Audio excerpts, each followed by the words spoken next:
Arsenal's title charge is officially over with the fatal blow from Nottingham Forest. The Gunners have fallen short and City have taken the crown. Today though, we're going to find out what's next for the Gunners. Where does Mikel Arteta need to improve? We'll also get the latest from Fabrizio Romano and Declan Rice, find out about a potential free transfer for Ilkay Gundogan, and find out what Arsenal have planned for Folarin Balogun.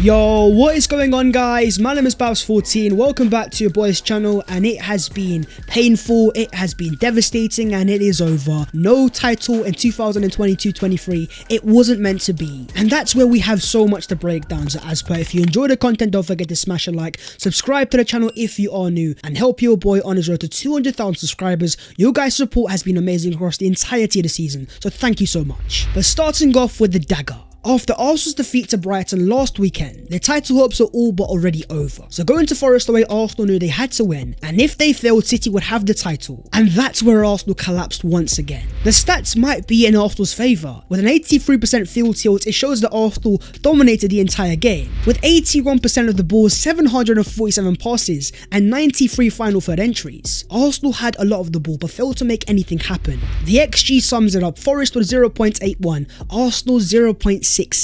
This was one of the most boring Arsenal performances of the entire season. Mikel Arteta was experimenting, starting Jakub Kimmich at left back, Thomas Partey as the inverted right back, and the team dynamics fell apart. It was way too passive, our main players were unable to make anything happen, and the left hand side was not even there to be seen. The likes of Xhaka, Trossard and Kimmich could not form any partnership, and I can't think of a single big opportunity that Arsenal were able to make. But you also have the performance of Gabriel Jesus. He was trying, he was huffing, he was puffing, but ultimately made nothing happen, and it's brought a conversation in the Arsenal fan base. Can we trust upon Gabriel Jesus as a long-term centre forward? His hold-up play outside the box is amazing, but in that box, does he have the presence of a Erling Haaland or a Harry Kane to help Arsenal get over the line and win a title? It feels like at times Jesus is almost a midfielder playing in attack. 10 goals and 5 assists is a decent return. This guy has elevated the attack. The likes of Saka, Martinelli and Odegaard have scored more because of him. But returning to the Champions League opens up a new dilemma. It's somewhere where you have to be lethal. You can't miss any opportunities. And that's where Arsenal might look for a different profile on top of Gabriel Jesus. Now let's give a quick shout out to this video's sponsor, HelloFresh. Be honest, do you guys actually enjoy the process of shopping for food? With all the time it can take preparing it, cooking it, it can be a hassle. That's where HelloFresh have changed the game. These guys will send you a box every week crammed full of sensational food that you can cook in just 20 minutes. All the ingredients are fresh, portioned to perfection. It makes your life so much more easier. And here's all you've got to do. Simply go to their website by using the link down below in the description or scanning the QR code on screen right now. Then you'll have a choice from a range of 100 different meals. Whether you're a vegetarian, pescatarian or even counting calories, HelloFresh have got you covered. Once selected, a box will be delivered straight to your door every week. Within will contain step-by-step recipes that are super simple to follow, with all the ingredients that you need to enjoy a truly tasty meal. The plans are completely flexible and you can tailor them to however you need. And your boy has got you guys a massive discount. HelloFresh are offering 60% off your first box, 25% off the next 2 months, and some free gifts. All you have to do is click the link down below in the description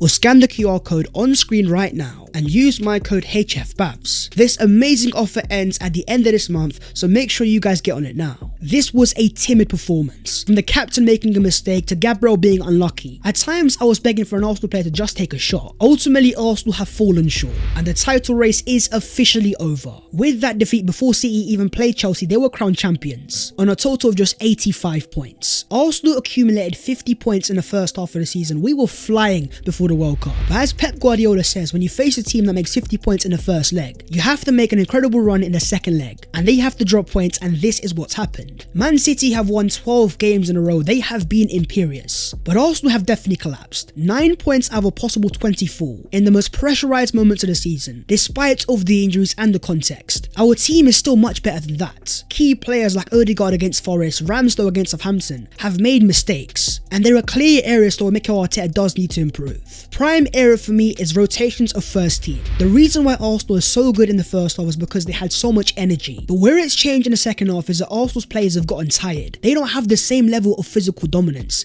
They haven't been able to blow teams out of the water, and that goes down to Mikel Arteta not making enough changes, whether it's not trusting Fabio Vieira or Emil Smith Rowe. Even the likes of Reece Nelson and Eddie Nketiah haven't been allowed to make an impact. This is the difference between Arsenal and Man City. City have made the 4th most changes to their starting 11 this season, 88 in total. Arsenal, the least amount in the league with only 38. The Arsenal team has burnt itself out. In fact, if you compare Arsenal to Liverpool, Man City's closest challengers over the past few years, as this graphic shows, the red of Arsenal, the yellow of Liverpool, these two teams haven't rotated the first team like City have. And that's why those guys have won 3 league titles in a row. This is where Arsenal aren't Man City, where Pep Guardiola has 15-16 top quality players, all of a similar profile. That means if Mahrez is underperforming, in comes Phil Foden. Arsenal don't have that luxury. If Bukayo Saka is out of form and struggling, can Mikel Arteta take him out and throw in Reece Nelson without a drop off in quality? It's because of a wide forwards that Mikel Arteta has actually changed the way that Pep Guardiola plays. He has binned off the inverted fullbacks of Cancelo and Zinchenko, starting more out and out defenders like Walker and Ake, and that has made them unbeatable. In terms of defenders, Arsenal also have a massive hole. Without Saliba, we've been devastated. Where with him in the team, Arsenal were conceding less goals, conceding less shots inside the box, and winning possession in the final third more times. Without him, there has been a clear drop-off, from 2.3 points per game to 1.7. The fact that Saliba is this important to Arsenal at 21 years of age. A year before at Marseille, he transformed them into a Champions League team. A year later at the Emirates Stadium, he had us fighting for a title. That is what you call a level raiser. And in the 10 league games without him, Arsenal have only kept 1 clean sheet away against Newcastle. Mikel Arteta hasn't been able to adapt, throwing in Rob Holding, waiting too long for Jakub Kiwior. That's where Mikel needs to improve going into the future. You can't always have your best players fit and available. Injuries are inevitable, especially at Arsenal. He needs to find different ways of winning, potentially being a bit more pragmatic. Ultimately, Arsenal couldn't quite do it, and the Premier League title has now officially gone to Manchester. This is what we're up against. In the 23 games since February, they've won 19, drawn 4, lost 0, scored 68 and conceded only 13.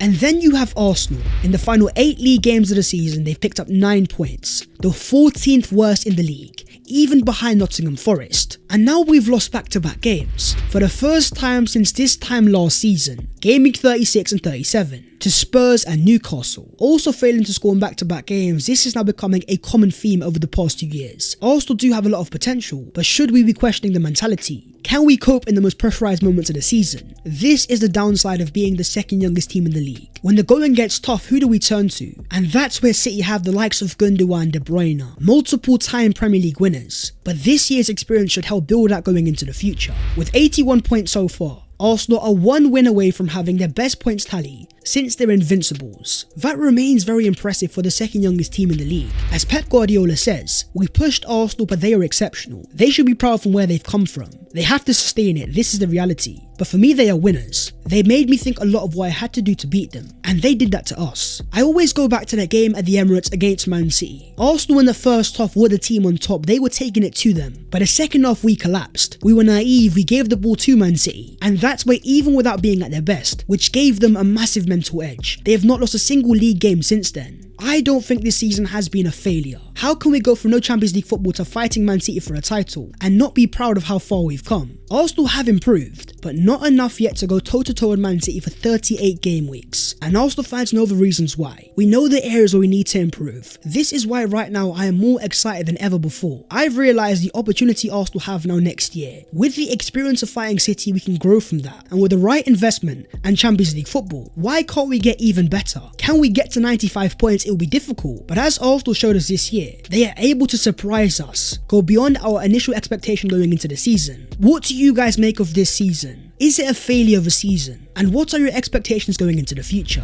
Now let's talk about entering phase 4. Edu Gaspar, who was at the game against Nottingham Forest, is set to be a very busy man, because this summer promises to be one of the most exciting and important in Arsenal's history. They need to be ruthless, and that's why we're talking about player sales. Granit Xhaka is set to leave the Emirates Stadium after nearly 7 years. Fabrizio Romano confirms that Xhaka is now 90% gone. His move to Bayer Leverkusen will be completed in a matter of weeks. He's agreed a contract until June 2027 and a fee of 15 million euros. It's almost agreed between the two clubs. Xhaka's departure is a sign of Arsenal not waiting about to allow an integral part of the first team to leave. These guys are not waiting about. But what about the future of Rob Holding? Well, according to Peter O'Rourke, Arsenal are open to offers for Rob Holding this summer. Mikel Arteta intends to return Ben White to his natural position and strengthen a right back, with Ajax's Divine Wrench a potential target. Another example of Arsenal not wasting time. They've realised that Rob Holding might be a good character, but he does not have the same profile and quality to replace Saliba. so it's time to move him on. But you also have the future of Kieran Tierney. Having not started him against Nottingham Forest despite there being no Zinchenko, could be seen as another sign that Arsenal are trying to move him on. Mikel Arteta does not see his profile suited to this Arsenal first team, and the likes of Newcastle and Aston Villa have reported interest. Emile Smith-Rowe's future is also in doubt, having not made a single league start all season, despite being fit and available for over a month now. Mikel Arteta has not trusted him. What is happening behind the scenes? How is he like in training? Arsenal are set to have new talks with ESR about his Arsenal future, and then you have the links to Mason Mount, as David Ornstein confirms that Arsenal want to add more creativity in the advanced position, which has fueled their pursuit of Mason Mount. If Arsenal want Mason Mount, it makes the future of ESR even more uncertain. With Martin Odegaard and Fabio Vieira, the signing of a Mason Mount means someone would need to go. His contract expires in 2025, and as Fabrizio Romano confirms, speaking to some sources today, it's going to be very difficult for Chelsea to extend Mason Mount's contract. That means that Chelsea are going to have to sell him. The price that we're talking here is 50 to 60 million pounds. It's a profile that I think Mikel Arteta can maximise. The departure of Xhaka opens up a space. Mount would give Arsenal extra firepower. At 24 years of age, there's so much room for development, but where would he fit in alongside Martin Odegaard? But what about Bayern Munich's German international Joshua Kimmich? Reports in Spain claim Arsenal have interest in signing the Bayern Munich midfielder. Kimmich is unhappy in Munich and considering an exit. Out of contract in 2025, there is definitely uncertainty over his future. This will truly be a level-raising signing. A central midfielder able to play as a right back. He's almost a perfect Mikel Arteta midfielder. At the peak of his powers at 28 years of age, this guy would add Champions League experience, but I'm not too sure about his availability. Kimmich is a vital player of Bayern Munich's system, and I see no chance of Thomas Tuchel letting him go. But talking of German midfielders, Ilkay Gundogan and Man City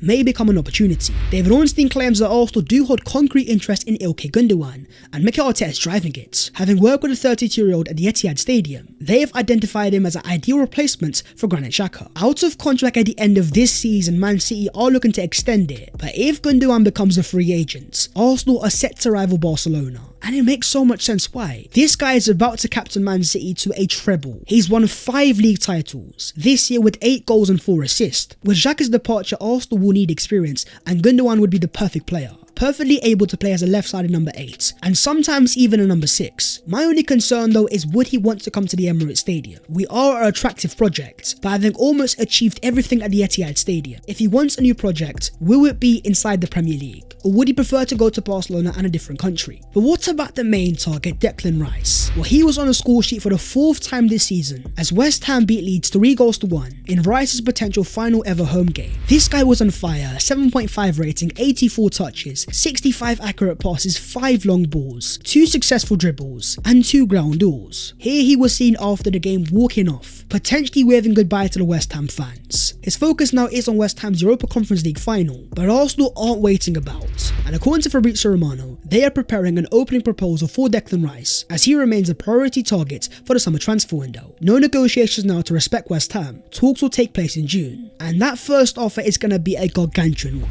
According to Matt Law, Arsenal are working on a deal worth £92 million for the West Ham midfielder, who will want a large amount of the fee paid up front. And there is going to be a lot of competition, but Arsenal are the firm favourites, and that's because one of our rivals, Chelsea, seemed to have fallen out with Rice's people, and this was later confirmed by the reliable Team Using Ticks. You've also got the concern of Man United and maybe Man City, but the fact that Arsenal's first offer is record breaking, it's a statement of intent. They want Mikel Arteta to get his first target as soon as possible, to show the Arsenal fans their ambitions for next season. And they have also confirmed a brand new contract for a star player. After months and months of waiting, Bukayo Saka has put pen to paper on a new 4-year Arsenal contract. As David Ornstein confirms, the agreement is worth in the region of £50 million per year. There was interest from other clubs, but Saka only was ever interested in staying with Arsenal and believes totally in the project Mikel Arteta is building. Valid until June 2027. Contrary to reports, Saka's initial contract is worth £200,000 a week, and some people may see that as way too much. But you have to understand Arsenal's desire to make it happen. When you've got players out there like Jadon Sancho earning £350,000 a week, Saka's agents were always going to get a decent deal. He may have slacked off towards the end of the season, but 12 goals and 11 assists, and at his age profile and his potential, ensuring his future at the Emirates Stadium was paramount. There was no chance they were ever going to let him go, and Arsenal had to find an agreement. Now let's move on to the other Arsenal news today, and starting off with the official launch of the brand new Arsenal kit. With Smith-Rowe, Saka, Ramsdale and Ben White modelling, it is the red, white and gold, and we are going to see it for the first time in our final home game against Wolves. But are we going to see Folarin Balogun playing in it next season? Well, having scored scored his 20th league goal this season. He's become the first under-21 player to score 20 plus league goals in a European top 5 league. There has also been a massive development. Balogun has confirmed his international future to the US men's national team, and as he says, he's become the first American player in history to score 20 or more league goals in a top 5 European league. This makes Balogun an even bigger superstar. The US are looking for the next stars. Balogun could be their poster boy, especially with the next World Cup being in the USA. This makes the player even more valuable, whether for Arsenal next season or even in terms of transfer value in a player sale. But that is the video there and there, so hopefully you guys have enjoyed. If you have, don't forget to smash a like and also subscribe to the channel if you are new. If you want to follow your boy in all of his social medias, then the links are down below in the description. Don't forget to also check out HelloFresh. The links are down below. But that was all of today's latest Arsenal news, and despite of all the recent heartbreaking disappointments, one of Arsenal's biggest ever transfer windows looms. It's going to be exciting and interesting, so let's see what Arsenal do, and I'll see you next time. Take care, in a bit.